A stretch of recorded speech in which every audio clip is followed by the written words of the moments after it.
జై శ్రీరామ్, భారత్ మాతాకి జై. పాస్టర్లకు ఎస్సీ హోదా రద్దు చేయాలని కోరుతూ హైందవ ధర్మయజ్ఞం సంస్థ ఆంధ్రప్రదేశ్ హైకోర్టును ఆశ్రయించింది. ప్రభుత్వం నుండి ప్రతి నెల 5,000 రూపాయలు పారితోషికం పొందుతున్న పాస్టర్ల వివరాలను సమాచార హక్కు చట్టం ద్వారా అధికారికంగా సేకరించారు. దాదాపు 1.5 సంవత్సరాల పాటు సంస్థ సభ్యుల రాష్ట్ర వ్యాప్తంగా సమాచారాన్ని సేకరించారు. 500 నుండి 600 మందికి పైగా వివరాలను గుర్తించారు.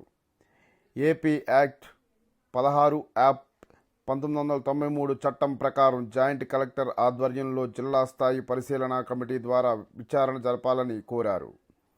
సదరు పాస్టర్లకు ఎస్సీ హోదా రద్దు చేయాలని కోరుతూ హైందవ ధర్మయజ్ఞం సంస్థ రిట్ పిటిషన్ నెంబర్ 13494/2026 దాఖలు చేసింది. గౌరవ హైకోర్టు ఈ కేసును విచారణకు స్వీకరించింది. 2026 జూన్ 30లోగా కౌంటర్ దాఖలు చేయాలని అధికారులను ఆదేశించింది.